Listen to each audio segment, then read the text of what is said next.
It's finally time to meet up with everyone! Paimon even dreamt of making the film last night. If Paimon remembers right, we're meeting at Hotel de Boer. Let's get going!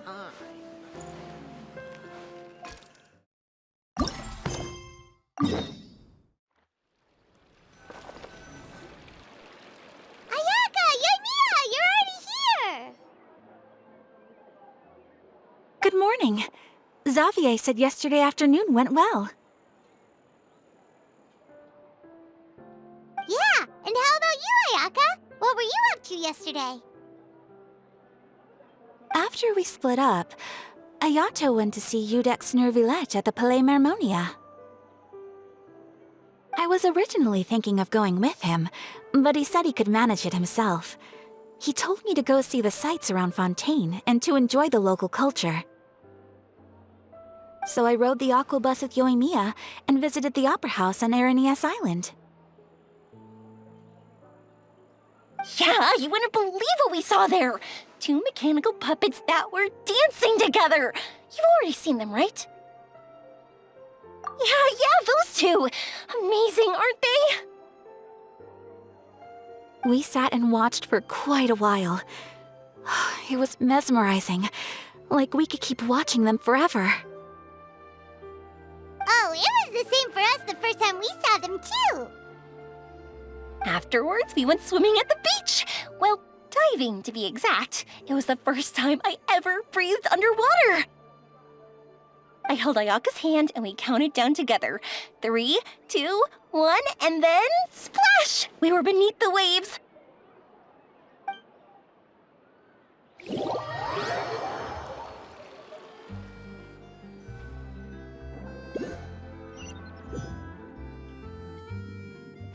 At first, I didn't dare to open my mouth. But once I couldn't hold my breath any longer, I decided to take a big breath in. Turns out the water wasn't as salty as I imagined. It didn't really taste like anything at all. Before I knew it, I was breathing like normal down there. It was an amazing feeling. Ayaka said I was too nervous and needed to loosen my grip. She got used to everything way faster than I did.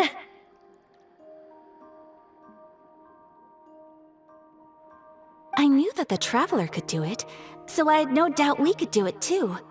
That helped me feel at ease as soon as we dove in. The underwater world in Fontaine truly is beautiful. I love seeing the romaritime flowers blossoming underwater, like little candles lighting up the streets at night. Yeah, and there were so many creatures that we've never seen in Inazuma. Like those fish that shimmer like a sword blade. Whoosh! Oh, and those big fish that call when they see people. Ooh. Oh, you mean Hunter's Rays and Blubber Beasts! I just love the name Blubber Beast. Just wait till Pops and the others hear about this. They probably won't believe a word I say.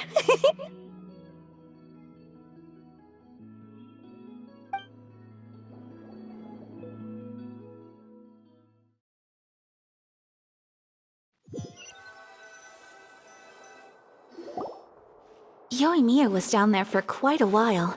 It was dark before we finally rode the aqua bus back to the city. I figured she'd want to sleep in today. Yeah, even I was worried that I wouldn't be able to get up. I still felt like I was drifting in the waves when I went to sleep last night. But as soon as I woke up today, I remembered that we'd all be shooting a film together, and I was ready to go. Speaking of the film, where's everybody else? My brother and Xavier were speaking to the restaurant owner about using the place as a filming location. They should be here soon. As for the others, We're here.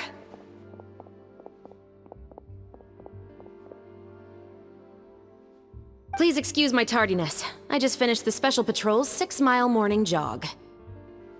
Wait, 6 miles? I'm so tired. I heard you all chatting, so I decided to come down.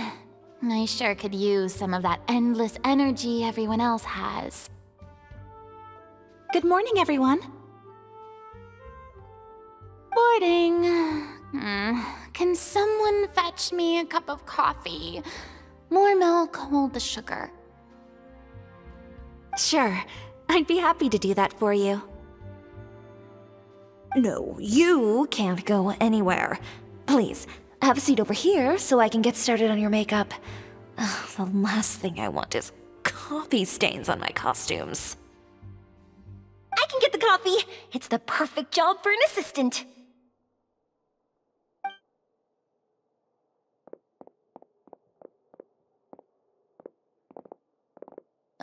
So much energy. Seriously, what's her secret? Oh, Yoimiya's always like that. But you sure look exhausted, Farina. It's because you're not used to waking up so early, huh? Of course not. I spent the whole night reading the novel from cover to cover, marking sections that either need to be omitted or adapted. Wow, Paimon didn't expect you to be so thorough. Well, I was the biggest star in Olifontaine after all. It takes more than just a pretty face to earn a reputation like that. I know how to get serious when the situation calls for it. I went all out when I was acting as an Archon, so why wouldn't I do the same for my own life? Here's your coffee, Director Farina.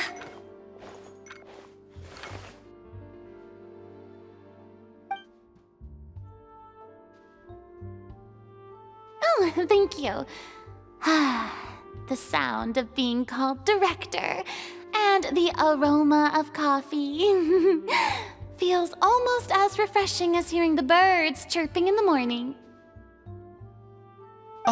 It seems everyone has managed to arrive on time.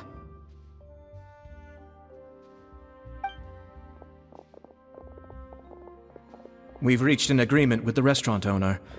We are free to use the second floor to shoot our film. Really? That's great! He is really looking forward to our film, and hopes that providing his restaurant as a filming location will attract more customers. Well then, Mr. Xavier, I'll leave the rest to you. Okay, thanks. First, I'd like to introduce our new members. This is our prop manager, Veronique. She'll be in charge of all the film's props and items. And this is Bonneau, our lighting technician. He'll be in charge of lighting and illumination to set up each scene's atmosphere. Wow, sure feels like we have some real professionals joining the crew now. First of all, please allow me to first express my sincerest gratitude to everyone in the crew. When my investor informed me yesterday that he wouldn't be able to provide the funds, I really thought that this was the nail in the coffin for this film. I had no idea that I'd find so many people willing to help me on such short notice. Thank you. Thank you all from the bottom of my heart. No need to be so cordial, Mr. Xavier. We're all honored to be a part of this. Your works made a profound impression on me when I saw them back in Inazuma. I am sure that someday, this film will be remembered as a prime example of cultural exchange between Fontaine and Inazuma.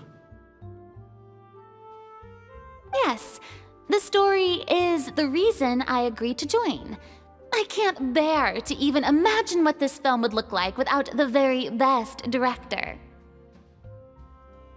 Anyway, I would like to make a promise to everyone that as the producer of this film, I'll do whatever I can to ensure that everything goes as smoothly as possible.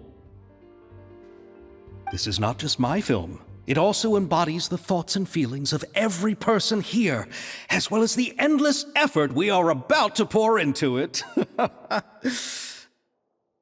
So, without further ado, the Two Musketeers will officially begin filming now!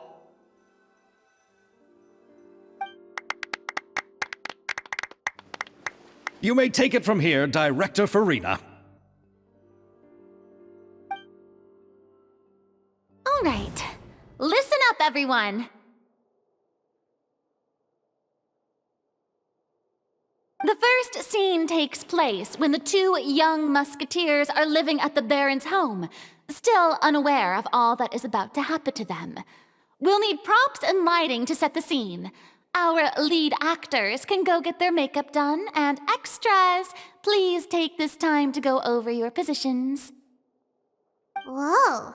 Seems Farina's really kicking things into gear as the director. Is everyone clear? I don't want anyone traipsing around the set like umbrella finches. All right, cameras will start rolling as soon as the set is ready. Let's make a film that'll make some serious waves in Fontaine. Not the kind of waves that drown people. I mean, the good kind of waves. Seems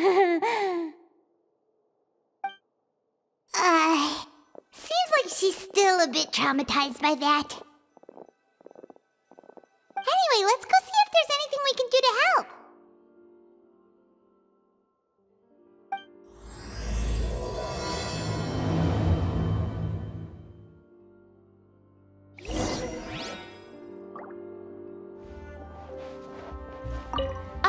I don't need any help here. Why don't you try asking someone else?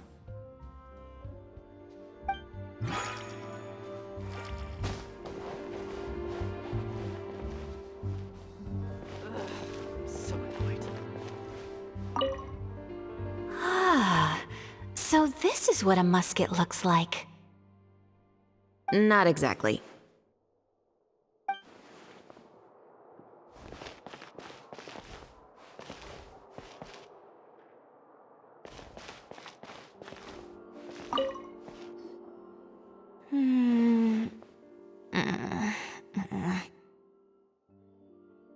Ayaka has mentioned you to me before. She said that you two were great friends when you were kids.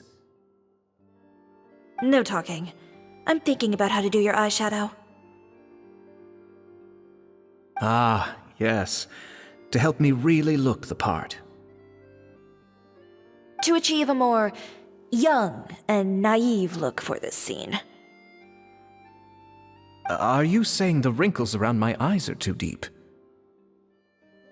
You just have too much of a calculating look in your eyes. You sure don't mince your words. It seems you really haven't changed much. Quiet.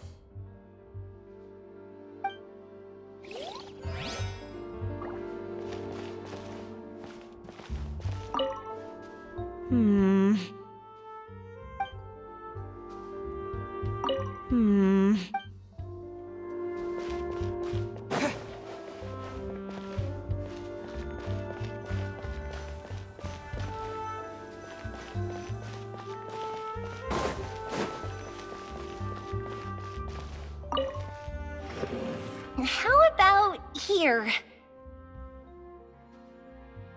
A little more to the left. You got it. Hey, Yoimiya, do you need a hand? No, I'm fine. You know, doing the lighting is kind of like designing a fireworks show. It's interesting to imagine what kind of atmosphere the lights will create. I heard that the Traveler will be operating the camera and Paimon will be the clapper loader, right? Those roles are just perfect for the two of you. Really? Is that because it'll be easy for Paimon to hold the clapperboard while flying? Well, sure, there's that, but that's not exactly what I meant. I just think that after all your journeys together, you two must have developed a super close bond and just naturally know how to work with each other. If I'm not mistaken, the director will want the cameras rolling as soon as the clapperboard goes clack. Oh, I see! It's amazing to see the magic behind filmmaking. Yoimiya, we need lights over there too. Oh, on it! I've gotta get back to work. Chat with you later. Oh, it's exciting to see so many people working together to bring the film to life.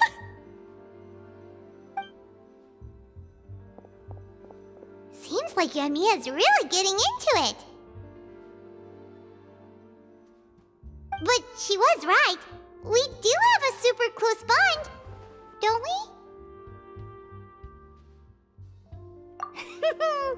Paimon's really happy to hear that.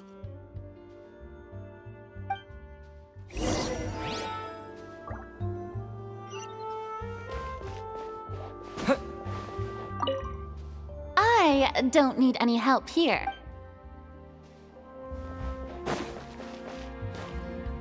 So, this is a real musket? No, it's just a prop weapon. Not bad. Have you seen a real musket before? Only in books and newspapers. I made this one based on the relative shape and proportions I saw in reference images. When we're filming, some special gunpowder will be applied around the muzzle, which will help create the flash and smoke effects of a real gun being fired. Which means it'll be up to the actors to portray the recoil. That's right. The sound effects for gunshots will also be added in post-production. Thank you, Veronique. I think I know where to start now. However, the musket's gears and firing pin could still use some work. Adding some wear on the metallic components will make them appear more realistic. Also, be sure to rub the muskets with some oil each time before we start shooting. That'll give the impression that the firearms have been well maintenanced. Good point. You seem to know a lot, Miss Chevres. I assume you use these types of firearms on a regular basis? Yes, I perform routine maintenance on my weapons every day. Just like we as people need to eat and sleep, muskets need to be cleaned and maintained. I also perform similar care for my sword every day, and familiarize myself with its shape and weight, to the point where it feels like a natural extension of my body. Yes, this way, our weapons will never betray us in the heat of battle. Yes, well said. It seems we have the same philosophy on this topic. Oh, sounds like they found a common interest to talk about. Though these props differ from the muskets I use, I can still give you some pointers. Good. I look forward to your instruction. First and foremost, never point the weapon at anyone, regardless of whether it's a real or prop weapon or whether you're holding it or it's on the table. This holds for any time when you're not actively engaging an enemy. Okay, understood. When aiming the musket, extend your arm so that it's level with your shoulder, and use your eye to look down the weapon's sights. Like this? Not bad. Now, try saying your lines. This is the end of the road for you. Good. Now turn your body a little. That way, you'll give your enemy less of a target to work with. And relax your shoulders. Here, allow me to demonstrate. This is the end of the road for you. Huh. Excuse me, Miss Chiori.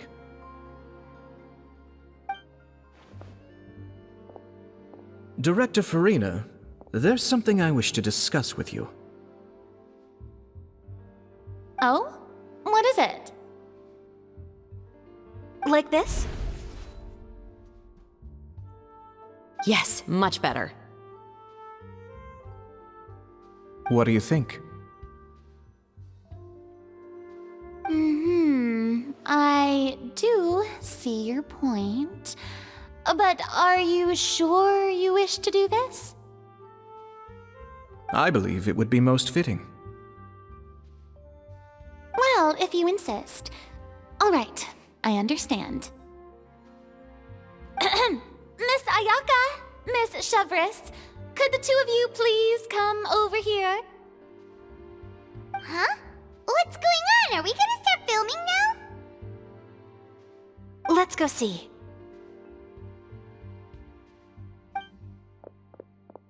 What is it? I have a question for you, Miss Chevres. Would you be willing to play the role of a musketeer? What? To clarify, I would like to turn over my role to Miss Chevres. But, brother... Don't worry, Ayaka. I actually view this as a good thing. I was becoming troubled trying to set aside some time to speak to the staff at the Palais Mermonia.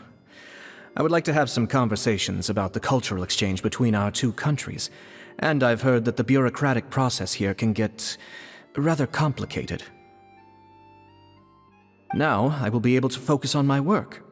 Besides, you also know that I'm not really one for public performances. Are you really sure? From a director's point of view, I also felt like the relationship between the two musketeers in the original story could be improved. The older brother in the story plays the lead role with his overbearing character, but this causes his character to overshadow that of his sister, and the theme of the two supporting and relying on each other isn't conveyed very well. But if we were to change the siblings to two sisters of a similar age, then that aspect of the story might come through more clearly. Also, I've seen you instructing Ayaka.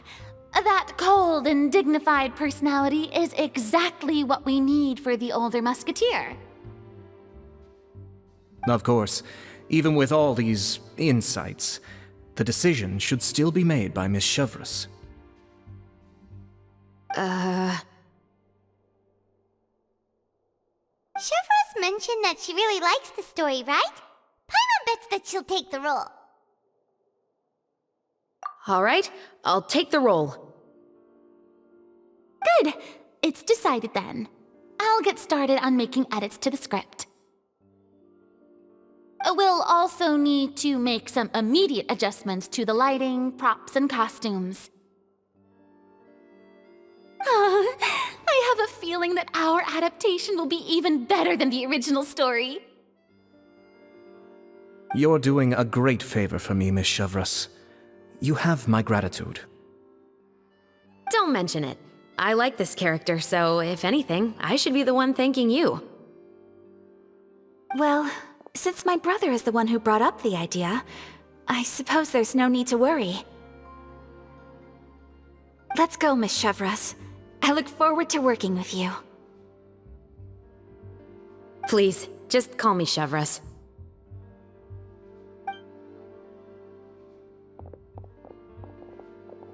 Seems like you're really going out of your way to solve the problem I was having with your makeup. Surely you jest, Chiori. I assure you that I was mostly motivated by a desire to spend more time on formal business. Oh, come on. You really think I'd buy that? According to what I've heard from Ayaka, her brother is someone who can juggle 10 different matters at the same time. I'm sure you have other reasons for backing out. Perhaps. Ayaka always said she wanted to go out and see more of the world, just like the Traveler. But I feel that she needs not only to see other nations, but also to make some different kinds of friends. I think it would be harder for her to make new connections with me constantly by her side. I would like to give her some space. Alright, go on. Spoil her some more. Ayato, it's too bad you're stepping down from the role. Paimon really wanted to see you act as a musketeer. No need to poke fun at me. I'd wager that you also felt that I wasn't the best candidate for the role. It's a little hard for Paimon to imagine you saying those lines. Yes, I've made an appointment to meet some people from the Palais Mermonia. Now, I will have some more time to prepare. Traveler, get the camera ready. Paimon, get the clapperboard. Actors, to your positions. We're about to start shooting the first scene. Go on now. And please take good care of Ayaka. Yep, don't worry. Thank you. I look forward to seeing the film when it's finished.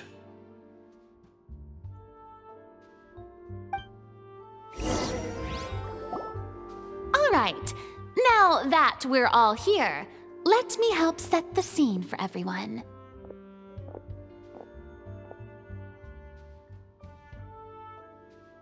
The first scene takes place when our two main characters are still living at the Baron's estate.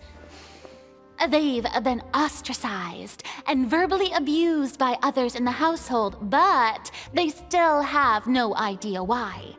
We want to capture how naive and innocent they are, despite their pain. Chevres will be playing the role of the older sister, Tulip, and Ayaka will be the younger sister, Iris. Be sure to get close-ups of the main characters at the right moment. Silence on the set! Lights, camera, action! Let's go! Tulip, Mother's been out for quite a while now. Perhaps she went to pick some flowers on the way home. You know how she loves flowers. Iris, Tulip, I'm home. Mother! You were out for so long, we were beginning to worry about you. I'm sorry, but I'm back now, safe and sound. Here, I brought your favorite treat, apple turnovers. Mother, what are those bruises on your hand? Huh? What bruises? Oh, I must have bumped into something while I was working yesterday. But I didn't notice them this morning. Then perhaps they're from when I accidentally tripped when I was out just now. By the way, did you have fun playing at home?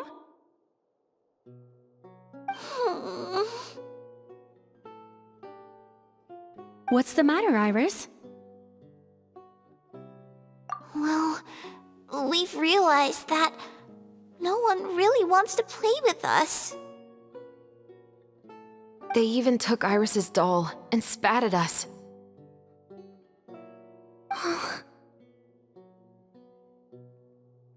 And they even called us names. They said we were... Shh! It's all right, don't worry. Girls, listen to me. It doesn't matter what anyone says. Don't listen to them. No one can define you with such words. You both have wonderful lives ahead of you. Just like your names. You will both blossom like beautiful flowers. Maybe your time to blossom hasn't quite come yet, but one day, you two will bloom more beautifully than anything else. Don't let the soil you're in now ruin your future beauty. Understand? My dear daughters. And cut!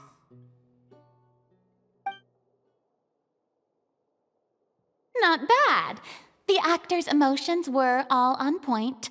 Let's keep that take.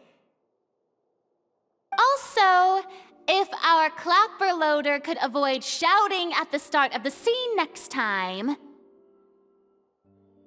Oh, got it. Great. I was a little worried that my nerves would get the better of me. What about you, Chevres? I felt fine. The lines weren't too difficult at all. Seems like Farina must have adapted the role nicely. You two were great. I couldn't tell it was your first time acting in a film. You should have more confidence. Thank you for your encouragement. Positions, everyone! We'll move on to the next scene after we try a few more camera angles.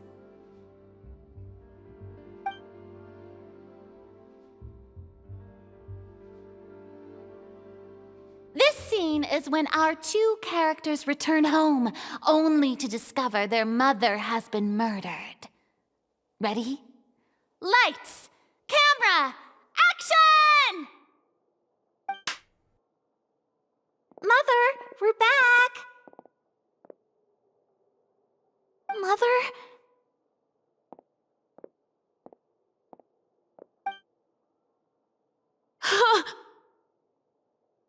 What's wrong, Tulip?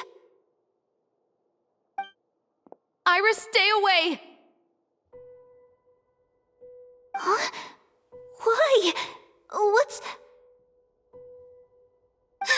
Mother!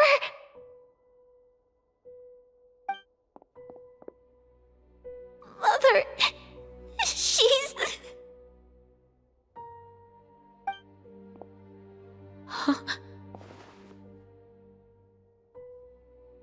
There's poison in this cup. Huh? I could have sworn I've seen this kind of cup before. Those aristocrats. They didn't even try to cover up their actions.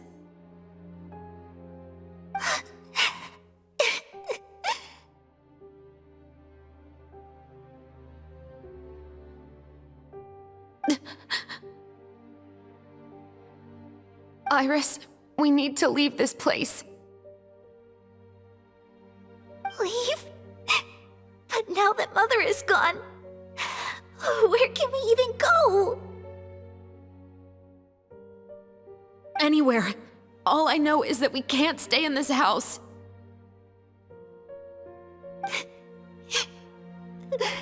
But are we just going to let them get away with this?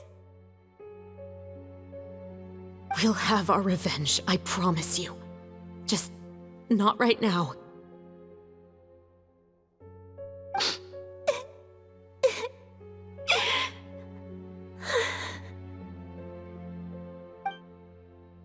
Come on, let's go. No, wait. We can't just leave Mother here like this. At least let me leave this rose with her.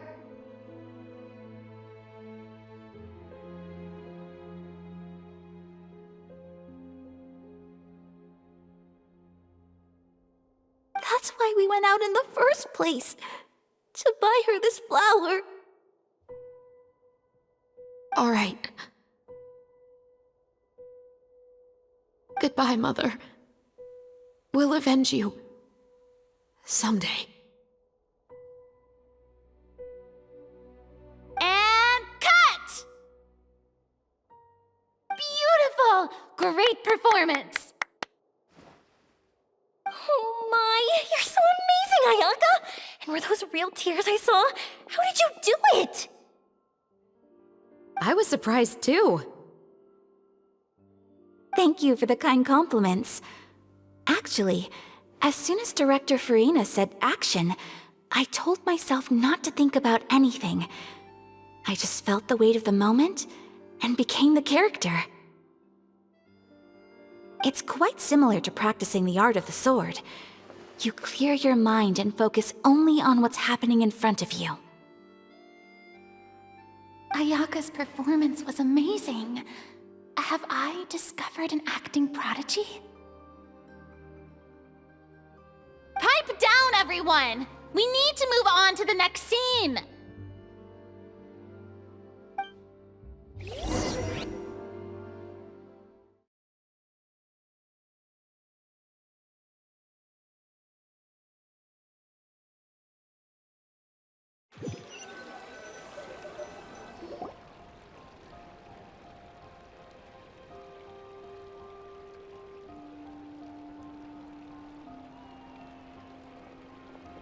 Huh? Are we done already?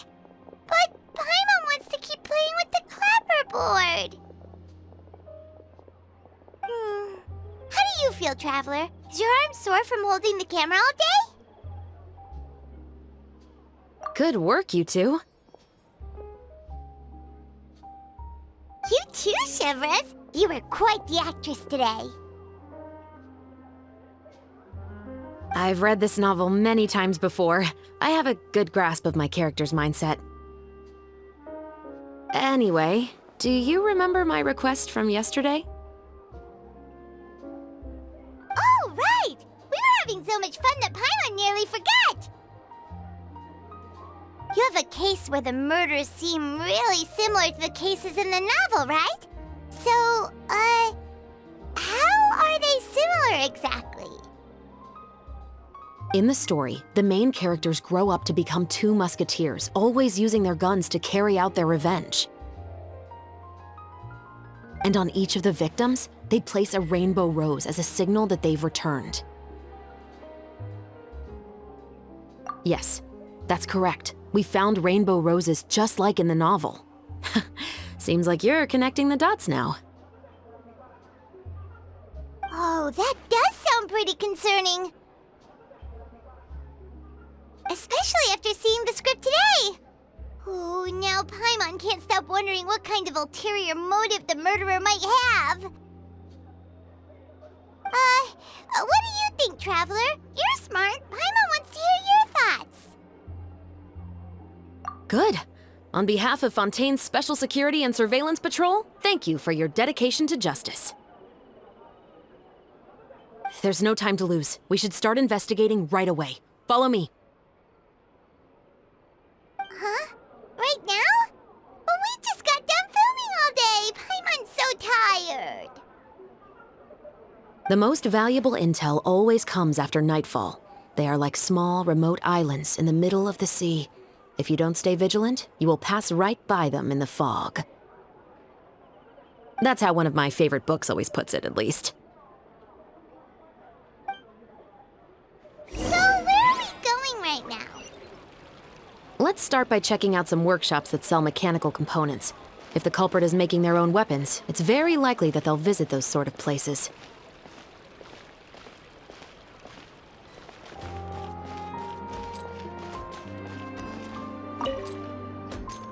Welcome to Le Show's Clockwork Workshop. How can I help you?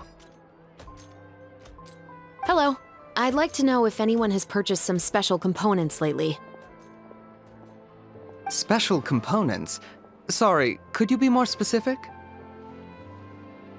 I mean the kind of components that aren't typically used for clockwork toys, but for firearms.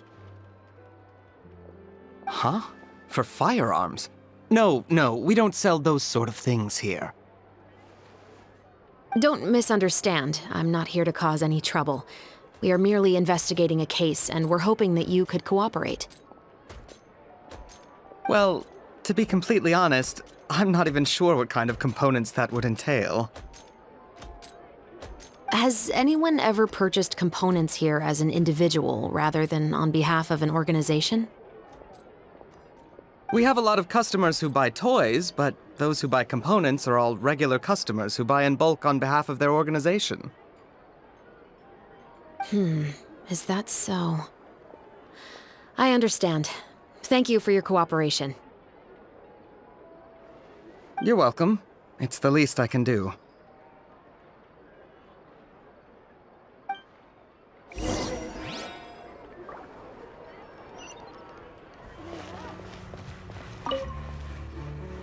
Oh, hey, Chevres. Run out of oil for your musket again? Hello, Estelle. I want to know if anyone has come to your shop recently to order some firearm components. Oh, is this another case? Let me think. I don't think so. Some people have requested that I make some prop guns for the Fontanalia Film Festival, but I refused all of those requests. Oh? Why's that? Because there's no profit! I only make things here that can do some real heavy lifting. I don't have the energy to make some new molds just for the festival. Then has anybody come specifically looking for mechanical components? Well, I usually sell off my scrap to the Fleuve Cendre. I don't typically give them to one specific person. I understand. Thanks for your cooperation. Don't mention it. Always happy to have the Musketeers' patronage. Seems like we haven't found any leads to go off yet. Yeah, unfortunately. All right, let's head to Fleuve Cendre next. Huh? Are you sure? People might not be so thrilled to see the captain of the Special Patrol there. You think so, huh? Then I guess you don't know. Huh? Know what? That I grew up in Fleuve Cendre.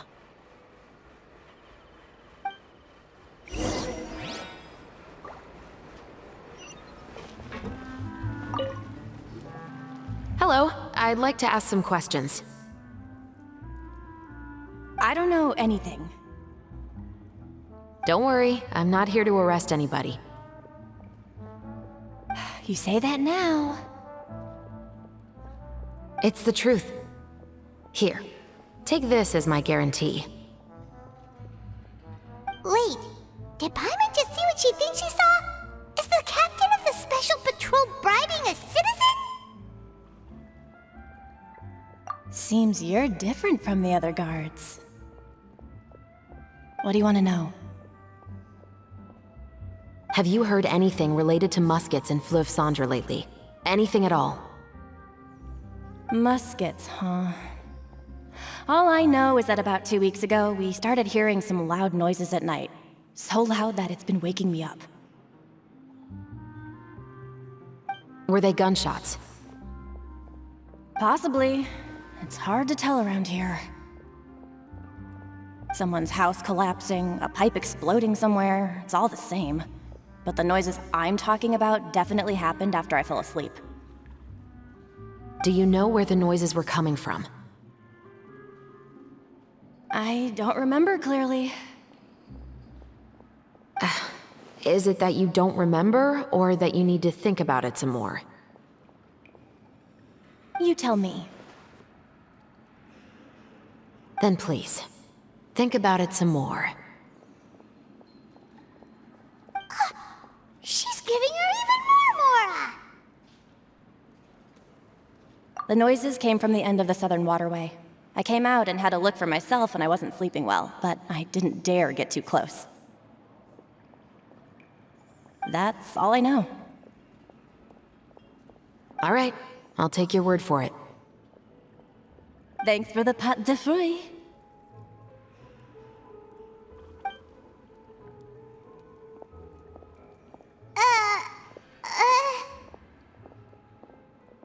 No need to be surprised. I grew up here, remember? I know how to get people around here to talk. Seems you catch on pretty quick.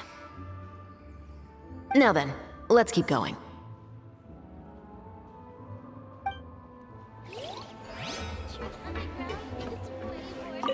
Finally on the right path. It's been a while, Tetro. Please, just get on with your request. I want to know if you've heard anybody talking about muskets lately.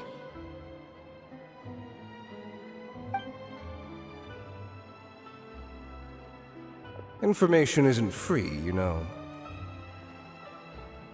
I've heard that bandits have been extremely active in the countryside recently, and they've been affecting the delivery of goods to Poisson. I can allocate some more manpower to help out with that problem. What do you say? You're still as helpful as ever. One of our men got drunk at dinner about a month ago and lost his gun. 3 days later, it turned up in the corner here.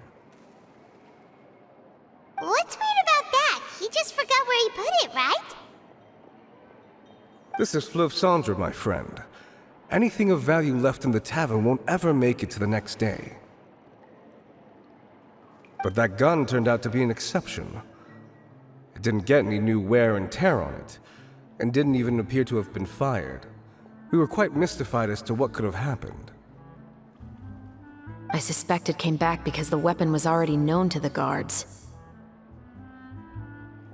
You mean, a criminal was afraid the Marechaussee Phantom would use the shot marks to track them down? Maybe. But if that's the case, the culprit really took great care to avoid getting caught.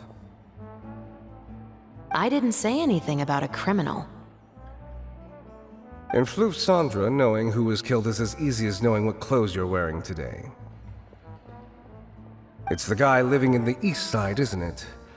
I've never liked him. Every time he's here, he just orders a drink and sits there with a nasty look in his eyes. So, who was the one who lost the gun in the first place? Don't bother. Even if you ask, he wouldn't admit to owning a gun to some strangers. Not to mention the captain of the Special Security and Surveillance Patrol. He's right. I know you grew up here, Chevreuse. Even though you're on good terms with the Spina, you've still been gone too long. Not many people know you here now, and a lot of people don't like the Special Patrol. I know. So take my advice and don't show your face too much around here. It's for your own safety. I'll come and go as I please, and I'm afraid I'll be appearing more often due to my work. All right. Don't say I didn't warn you.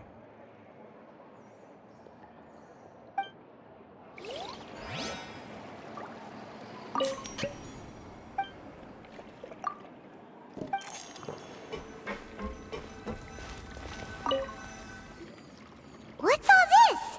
Some broken planks and barrels, as well as some liquor bottles? Yes, but have a closer look, Paimon.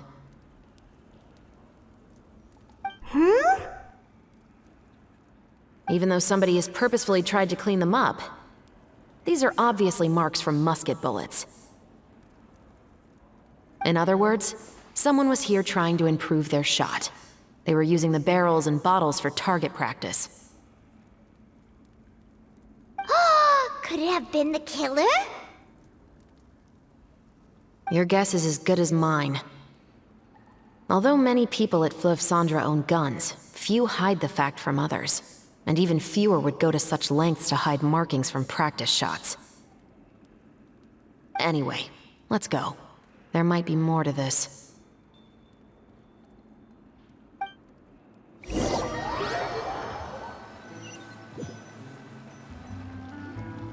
Seems like that's all we'll be able to uncover for today. Paimon feels like we managed to learn a lot more here than up on the surface. Yes. Assuming that everything we found is indeed connected to our suspect, then their timeline was probably something like this. A month ago, our suspect found a gun and took it home to disassemble it. Once he'd figured out its mechanics, he brought it back. In the following weeks, he used some parts to create his own makeshift musket and took it to the Fleuve Sandra for target practice. Then, a few days ago, he found his target and carried out the murder. Once the deed was done, he left a rainbow rose on the body, just like the scene in the novel. That all makes sense to Paimon, but we're still no closer to figuring out the killer's identity. The deceased was a resident of Fleuve Sandra. It's said that he was a poor, solitary man. Yeah. That's also something I'm trying to figure out. If we are indeed following the novel, and there's a story behind the murder, then this murder should be an act of vengeance. But according to our investigation, the deceased didn't have any enemies. He was no saint, but no one's heard of a rival who hated him enough to shoot him dead, much less care to leave a rose on his body. What message is the killer trying to convey? And to whom exactly? We've thoroughly investigated that possibility. He claims to have spent the whole day at the Opera House on the day of the murder, and the staff there have confirmed his account. Okay, so he has an alibi. Not only that, he lacks a credible motive as well. He has a family of his own, and both of his parents are still alive. I've looked into his records. He was adopted at the age of 6, and all the proper procedures were followed. There are also records of him at an orphanage before then. In the story, the mother of the 2 musketeers was murdered after the children turned 10. Of course, he could have changed the children's ages, but I don't want to assume anything without evidence. More importantly, I've also had a chat with him in person. He didn't seem like the kind of person who would pull the trigger to kill a man. Then, what should we do now? We have all this new information, but it doesn't help us move forward. Investigations take time. I didn't expect us to catch the culprit in just a single day. How about this? Let's spend the next few days filming with the crew. We can continue the investigation once we're done with the film. I'm sure that given time, new leads will present themselves.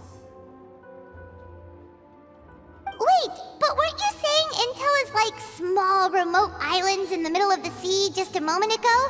Wouldn't you just miss them if you were to stop looking? Ah, but the book had more than one reference to the islands, Paimon.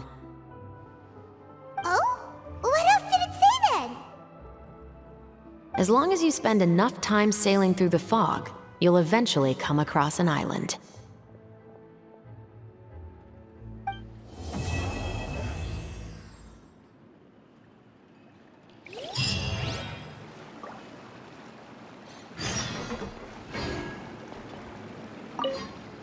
What? Never thought that the captain of the security and surveillance patrol could come from the Fleuve Cendra? Honestly, I'm pretty shocked too. There used to be a time when I thought I would never be able to join the guards. But as long as you can distinguish yourself through your accomplishments and skills, you'll eventually be recognized for your worth. If you look at it another way, my life at Fleuve Cendra has actually taught me a lot of valuable skills.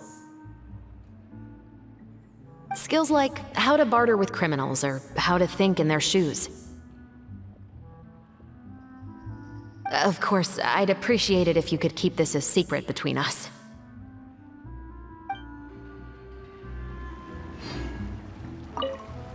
What? Never thought that the captain of the security and surveillance patrol could come from the Fleuve Cendra? You mean rising through the ranks? It was a struggle, for sure. But as long as you can distinguish yourself through your accomplishments and skills, you'll eventually be recognized for your worth. If you look at it another way, my life at Fleuve Cendra has actually taught me a lot of valuable skills. Skills like how to barter with criminals or how to think in their shoes. Of course, I'd appreciate it if you could keep this a secret between us.